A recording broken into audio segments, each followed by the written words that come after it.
Since the time of Confederation, Canadians have had the privilege of voting for their nation's leader. With an election on the horizon, candidates are trying to rally support from their voters. Their biggest challenge is young people.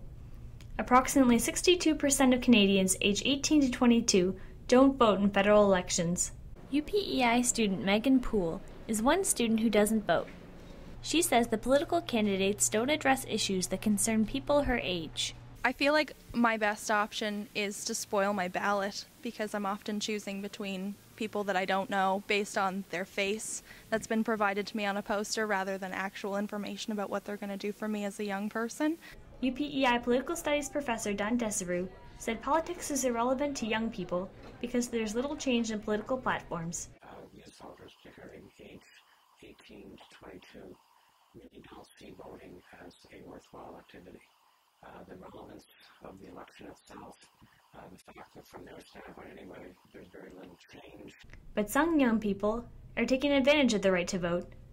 Andrew Beaupre is one of them. I vote because I feel that voting, as much as some people disagree with this, I do feel that when you vote, you do make a change, even if your one vote does seem kind of like it doesn't matter in the long run. Desaru said the key to getting young people involved in politics is more attention to political issues in high school. A lot of it has to do with engagement, with more activities where people are brought into the process, see how the process works.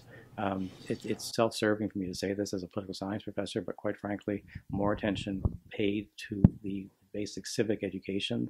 Holland College business student Tyler Murnahan said he never received any political studies courses in high school. I took social studies almost every year. But the amount of times that politics came up, I think we put too much focus on who did what in what year when it comes to history classes and not enough on this is real life, this is what's happening today. Murnahan said registering high school students to vote and lowering the voting age could increase youth voting. Even discussions like lowering the voting age, they need to happen. I'm not necessarily in favor of voting age being reduced, but just having those discussions in the high schools, getting students registered when they're 16 at least to vote, starting the process, getting them used to registering, can do a lot of work. Murnahan has one piece of advice for young people who are unsure about voting. Do it. You're not losing anything by going out and taking a minute out of your time to vote, and you could really be making some positive change. From Holland College Journalism, I'm Sarah Seeley.